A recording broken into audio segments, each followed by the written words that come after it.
यार 4 बज गए हैं और मुझे अभी भी समझ नहीं आ रहा कि मैंने 4 बजे उठने का डिसीजन लिया ही क्यों था। मतलब रात में सोने से पहले ना बहुत कॉन्फिडेंस रहता है, कल 4 बजे उठेंगे, ज्योग्राफी, पॉलिटी, आंसर राइटिंग, और सुबह अलार्म बजते ही लगता है इतना सब कौन करेगा। लेकिन उठी गई हूँ तो अब दिन की शुरुआत करते हैं। सुबह उठकर सबसे पहले मैंने वार्म वाटर पिया, क्योंकि गर्म पानी के बिना कुछ भी कह लो मेरा दिन शुरुआत नहीं हो पाता। सुबह उठकर मैं सबसे पहले कोई नया लेक्चर स्टार्ट नहीं करती, पहले अपने शॉर्ट नोट्स रिवाइज करती हूँ, क्योंकि मुझे लगता है सुबह का टाइम जो चीजें पहले पढ़ चुकी हूँ उन्हें रिकॉल करने के लिए काफी अच्छा रहता है। शॉर्ट नोट्स का फायदा यही है कि हर बार पूरी किताब लेकर बैठने की जरूरत नहीं पड़ती। जो चीज इंपॉर्टेंट लगी, जो बार बार भूलती हूँ या जो पीवाईक्यू में बार बार दिखाई देते हैं, उसको मैं शॉर्ट नोट्स में रखती हूँ। वैसे शॉर्ट नोट्स बनाना भी अपने आप एक अलग ही स्ट्रगल है। शुरुआत में लगता था ये भी इम्पोर्टेंट है, वो भी इम्पोर्टेंट है, और फिर 2 पेज के शॉर्ट नोट्स 10 पेज के हो जाते हैं। तो अब कोशिश करती हूँ कि जेन्युइनली इम्पोर्टेंट चीजें ही लिखूं। घंटे रिवीजन करते करते मेरे दिमाग की तो भाई साहब दही हो गई। तो फटाफट मैंने अपने लिए कड़क चाय बनाई और हम पियेंगे चाय बिस्किट के साथ।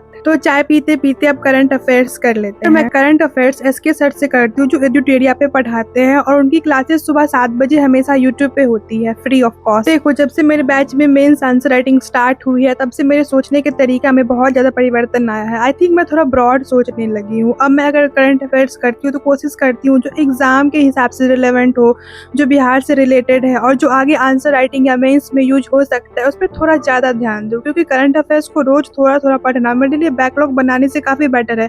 वरना एक दिन छोड़ो, फिर 2 दिन छोड़ो, फिर 1 हफ्ते का बैकलॉग, और उसके बाद करंट अफेयर्स खोलने का मन ही नहीं करता। इनकी क्लास करने के बाद मैंने फटाफट से नहा लिया। उसके बाद मैंने पूजा की। मैं डेली नहीं करती क्योंकि आज मंडे है एंड श्रावण है, तो करना तो बनता है। कमेंट में बताना कौन कौन श्रावण के सोमवार का व्रत करता है। और इतना सब करने के बाद मैं फाइनली बैठ जाती हूँ अपने स्टडी टेबल पे। और यहाँ मैं पॉलिटी की क्लास कर रही हूँ। मुझे लगता है पॉलिटी का वेटेज बीपीएससी के एग्जाम में किसी भी सब्जेक्ट से बहुत ज्यादा। 14 नंबर का क्वेश्चन तो प्रीलिम्स में रहता है और 114 नंबर का क्वेश्चन मेंस में रहता है। जब तक आप पॉलिटी को अच्छी तरह से नहीं समझोगे तब तक बीपीएससी क्वालिफाई करना बहुत ही टफ माना जाएगा, क्योंकि आप ज्योग्राफी और इकोनॉमी में एक सब्जेक्ट करके काम चला सकते हो, पर पॉलिटी का कोई सब्स्टिट्यूट है ही नहीं। आपको पॉलिटी करना ही पड़ेगा, क्योंकि पॉलिटी और हिस्ट्री 2 ऐसे सब्जेक्ट है जो मेंस में बहुत ज्यादा वेटेज रखते हैं। साथ ही साथ हिस्ट्री का वेटेज तो प्रीलिम्स में भी बहुत ज्यादा है। पॉलिटी को सिर्फ प्रीलिम्स का सब्जेक्ट मानने की गलती बिल्कुल भी मत करना, क्योंकि अगर आपका कॉन्सेप्ट क्लियर नहीं है तो फैक्ट से आप बहुत अच्छा आंसर नहीं लिख पाओगे। और अब थोड़ा स्टडी से बाहर निकलते, क्योंकि पिछले कुछ दिनों से घर पर थोड़ा रूटीन मेरा बदला हुआ है। मम्मी की तबीयत ठीक नहीं है तो वो डॉक्टर के पास गई है और वो उधर ही रह रही है, तो इसलिए कुछ दिनों से मुझे खाना बनाना पड़ रहा है।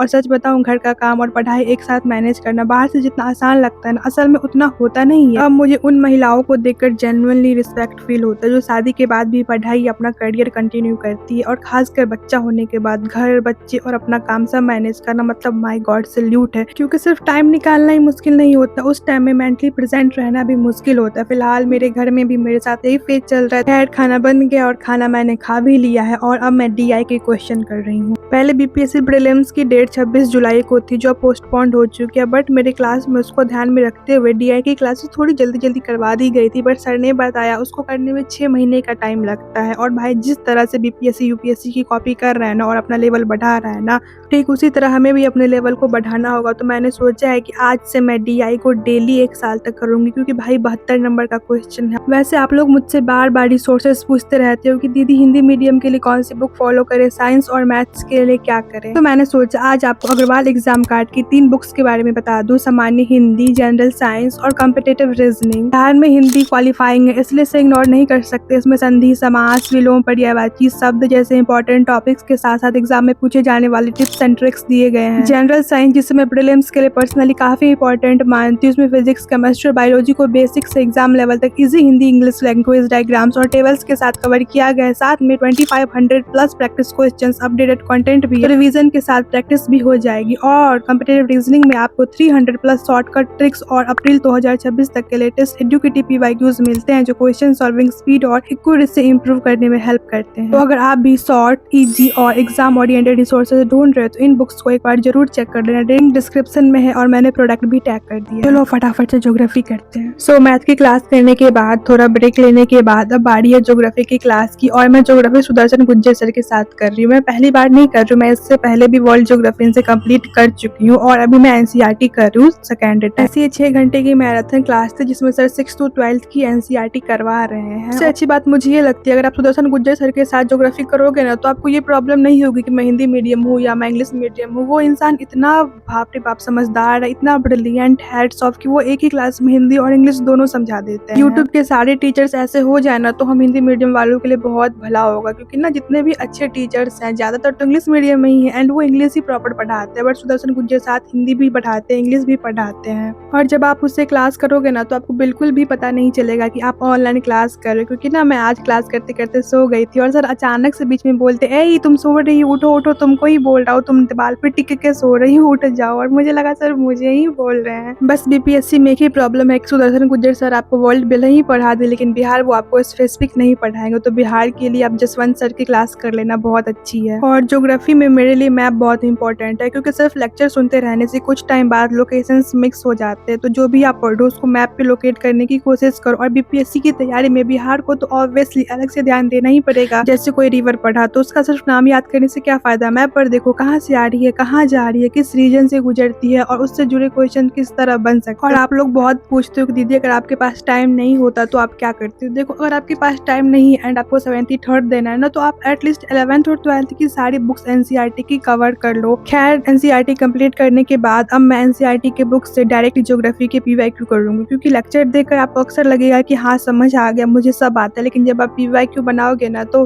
आपकी रियलिटी आपके सामने आ जाएगी। फिर आपको समझ आएगा ये वाला आता है ये भी, और अच्छा ये वाला गलत हो गया। लेकिन गलत होने से मुझे अब इतनी प्रॉब्लम नहीं होती, क्योंकि अभी गलत हुआ तो ठीक है, कम से कम पता तो चला कि कहाँ कमी है। और जब से मेरी मम्मी गई है ना लगभग 1 सप्ताह हो गया, मैं तो सही से खाना भी नहीं खा पा रही हूँ, जिस वजह से मुझे बहुत ज्यादा वीकनेस भी फील होती है। वही बिस्किट मैगी पास्ता खा खा के मैं जिंदा रह रही हूँ, क्योंकि भाई प्रॉपर खाना बनाना मेरे बस की तो बात नहीं। अभी शाम के 4 बज रहे हैं और इस वक्त ना मुझे हमेशा नींद आती है, बट मुझे जब भी नींद आती है मैं उस टाइम कोशिश करती हूँ कि मैं पीवाईक्यू सॉल्व करूँ ताकि मेरी नींद उड़ जाए इन विकलांग नंबरों को देख के। खैर, और आप लोग आप पूछोगे कि मैं किस वाले बुक से पीवाईक्यू सॉल्व कर रही हूँ, तो प्लीज एक बार डिस्क्रिप्शन चेक कर लेना। मैंने अपना टैब, अपना बुक और जितने भी चीजें मैं यूज करती हूँ मैं डिस्क्रिप्शन में लिंक दे देती हूँ। आप लोग चेक नहीं करते, बस कमेंट करते रहते हैं। मैं जो क्वेश्चन गलत करती हूँ उनको मार्क करके रख देती हूँ, फिर रिवीजन में सबसे पहले इन्हीं क्वेश्चन पे वापस आ जाती हूँ। जैसा कि आपको पता है मेरा ना ऑप्शनल हिंदी है और मैं रामधारी सिंह दिनकर की रश्मि रथी की तृतीय संगी की कुछ पंक्तियां पढ़ रही थी और उस पंक्ति में वो प्रशंसा करते कि जो विपरीत परिस्थितियों में मेहनत और पुरुषार्थ के बल पर अपनी पहचान बनाते हैं,